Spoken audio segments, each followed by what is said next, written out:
JPSC सहित सारे मुद्दों पर कोई भी वक्तव्य सदन के अंदर नहीं दे करके झारखंड की जनता को बरकरार लाना चाहती है। और झारखंड में अगर रोजगार मांगने से लाठी मिलती है, झारखंड में अगर रोजगार मांगने से जेल मिलता है, झारखंड में अगर रोजगार मांगने से केस होता है। छात्रों के द्वारा कैंडल मार्च में हजारों की संख्या में आते हैं तो मुख्यमंत्री बिलबिला करके इस बात को बोलने पर मजबूर हो जाते हैं कि ये लोग बाहरी लोग हैं और जो रिजल्ट आया है वो घर वाले लोगों का आया है।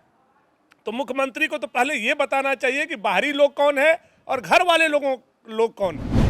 सत्ता पक्ष जिस तरह से लगातार विपक्ष पे आरोप लगा रहा है कि विपक्ष जो है वो सदन को चलने में सहयोग नहीं कर रहा है और सदन चलने नहीं दे रहा है। जेपीएससी के मुद्दे पर आज हम लोगों ने आदरणीय स्पीकर सर से यह आग्रह किया कि भाई अभी सदन चल रहा है और किस तरह से नेता सदन के बाहर जाकर के जेपीएससी जो अभी सबसे बड़ा ज्वलंत मुद्दा है और जो पूरा झारखंड और पूरा देश जिस पे टकटकी लगाए हुए देखा है उस पर बयान दे रहे हैं। आप नेता सदन को इस बात के लिए राजी करिए कि वो सदन के अंदर आकर के इस विषय का वक्तव्य दे।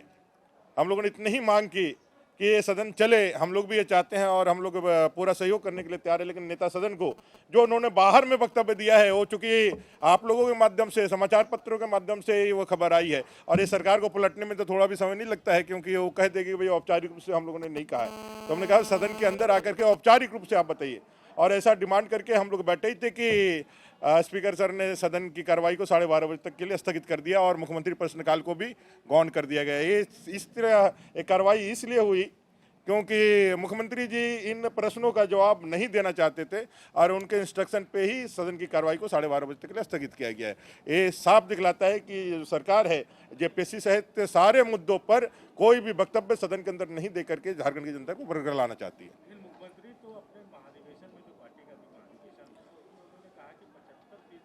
महाधिवेशन की बातों को पलटने में देखिए भाई साहब, ऐसा है ना घोषणा पत्र में उन्होंने कहा था कि 5 लाख नौकरियां दे देंगे, ये भी जगह जगह वीडियो है। उन्होंने कहा था कि 5,000 7,000 का जो हम बेरोजगारी भत्ता देंगे, अगर नहीं दे पाएंगे तो राजनीति से संन्यास भी ले लेंगे। ऐसा बहुत सारे चुनावी सभा और सारी चीजों में गया। और जब सदन के अंदर पूछते हैं, जब औपचारिक रूप से आप सदन के अंदर जब ये बातें कहते हैं तब आप बगले झाँकने लगते हैं। और आपका जो संसदीय कार्य मंत्री श्रीमान आलमगीर आलम जी कहे हैं कि घोषणा पत्र है, उसका सदन की कार्रवाई से कोई मतलब नहीं है और हम लोगों ने कभी भी औपचारिक रूप से इसकी घोषणा नहीं की है। आज एक प्रश्न एक माननीय सदस्य के जवाब में सरकार ने कहा है कि जो भी पारा शिक्षक है या अस्थायी कर्मचारी है उनको कभी भी उन्होंने औपचारिक रूप से घोषणा नहीं की है, मतलब कि सदन के अंदर घोषणा नहीं की है कि उनको परमानेंट किया जाए। जहाँ साफ जाहिर है कि सारे वक्तव्य सदन के बाहर में लोगों को गुमराह करने के लिए, अपने लोगों को जो बाहरी भीतरी के मायाजाल में फंसाने के लिए और सरकार को भ्रष्टाचार में संलिप्त करके आगे बढ़ाने के लिए जो हथकंडा अपनाए हुए उसी को आगे बढ़ाते हुए अपने रणनीति पर चलने के लिए है। आज हम लोग सदन के अंदर विपक्ष के सभी विधायकगण एकजुट होकर सदन चले, इसके निमित्त हम लोगों ने सामंजस्य मिलाने का काम किया, क्योंकि सभी माननीय सदस्य जो चुन के आए हैं झारखंड के अलग अलग विधानसभा क्षेत्र से, उनकी कई ज्वलंत समस्या है, कई ज्वलंत विचार है और मुख्यमंत्री और सदन से जानना चाहते हैं।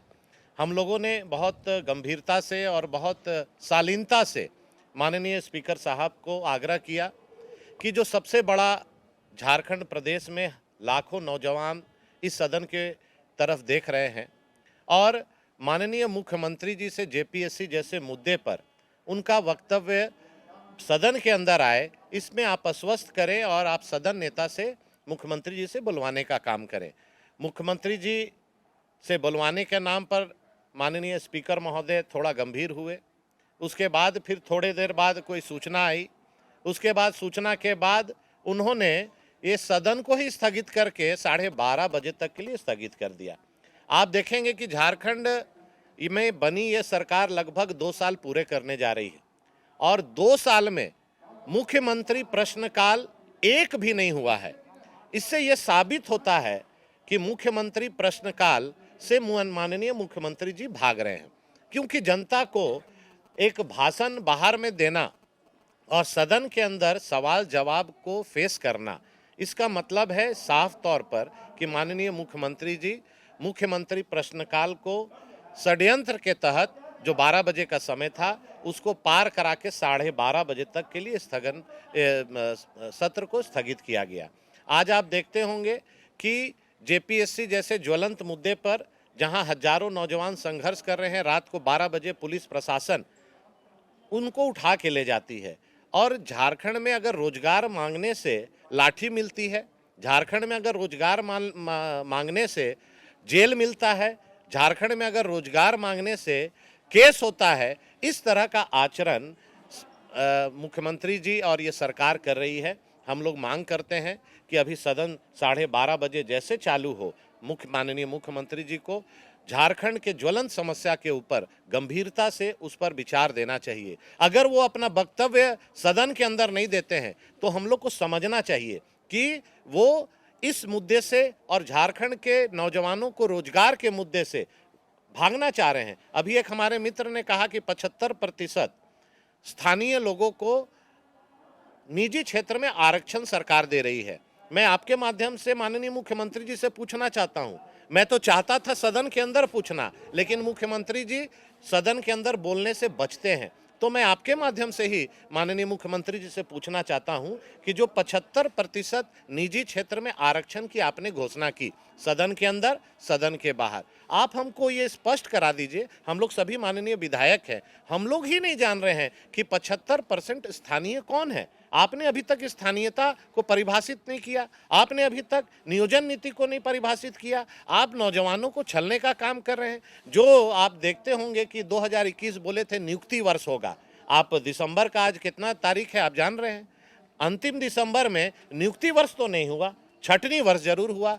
चाहे वो स्वच्छ भारत मिशन में 522 लड़के जो कार्यरत थे उनको सरकार बाहर का रास्ता दिखाने के लिए नोटिस जारी कर दिया है। अब आप देखिए 522 लोग कई वर्षों, जबकि दूसरे प्रदेश में 522 जो यहाँ पर हैं, उसी तरह से बिहार, छत्तीसगढ़ सभी राज्यों ने उनको अपने समायोजन कर लिया है, लेकिन ये राज्य सरकार उनको हटा के फिर से नया नियुक्ति की बात कर रही है। नियुक्ति देने की बात तो छोड़िए, जो उन्होंने कहा था कि 5,000 7,000 प्रति माह बेरोजगारी भत्ता देंगे, आज मुझे लगता है कि झारखंड के हजारों लाखों नौजवान युवक युवतियों को हर महीना 5 से 7 हज़ार मिल रहा होगा, ऐसा मुख्यमंत्री जी के वक्तव्य से समझ में आता है।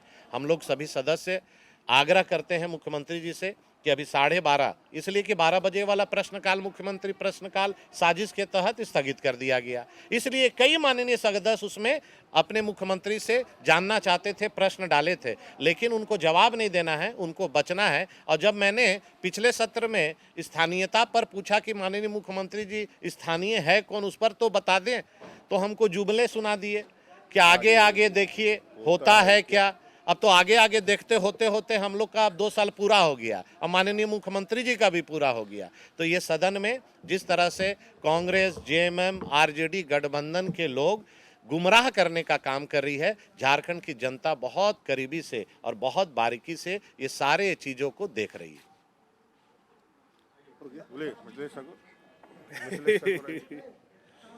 जैसा कि माननीय हमारे दोनों वरिष्ठ सदस्यों ने आप लोगों को बताया कि जेपीएससी का विषय आज झारखंड प्रदेश का ही नहीं अपितु पूरे देश का आज महत्वपूर्ण विषय बना हुआ है। झारखंड प्रदेश के छात्र जो है आंदोलन लगातार कर रहे हैं।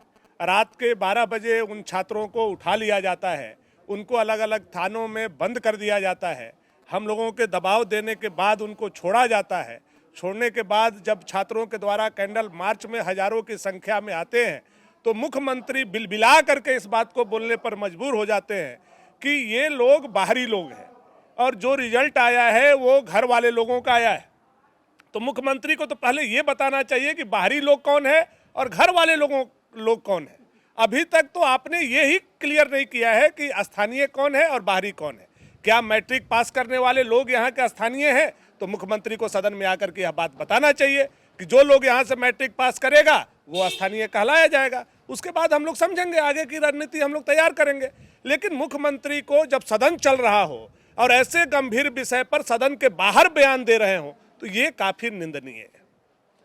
और मंत्री यह बात बोलते हो कि ये लोग भाड़े के हैं, आप कल वो छात्र, आप लोगों ने देखा होगा, वो छात्र अपने खतियान लेकर के आंदोलन कर रहे थे कि हम यहाँ के मूलवासी हैं, 1919 का खतियान, 1932 का खतियान हमारे पास है। वो छात्र अपना खतियान लेकर के प्रदर्शन कर रहे थे मोहराबादी में, और उन छात्रों को ये लोग बाहरी कह रहे हैं, उन छात्रों को ये लोग भाड़े का कह रहे हैं। और कौन कह रहा है? मिथिलेश ठाकुर कह रहे हैं। मिथिलेश ठाकुर कहाँ के हैं? झारखंडी है क्या? तो बाहर का आया हुआ आदमी आज झारखंड को डिक्टेट करेगा, और झारखंड का आदिवासी, मूलवासी और झारखंड वासी सुनेगा, यह हम लोग कतई बर्दाश्त नहीं करेंगे। मुख्यमंत्री को सदन में आना होगा, जेपीएससी पर बयान देना होगा, अमिताभ चौधरी को बर्खास्त करना होगा, सीबीआई जांच करानी होगी, नहीं तो सदन की कार्रवाई हम लोग निश्चित तौर पर ये बात को रखते रहेंगे कि जेपीएससी का जांच हो और मिथिलेश ठाकुर जैसे लोगों को झारखंड के छात्रों से माफी मांगनी हो। TheFollowUp.in. Like, share, and subscribe. www.thefollowup.in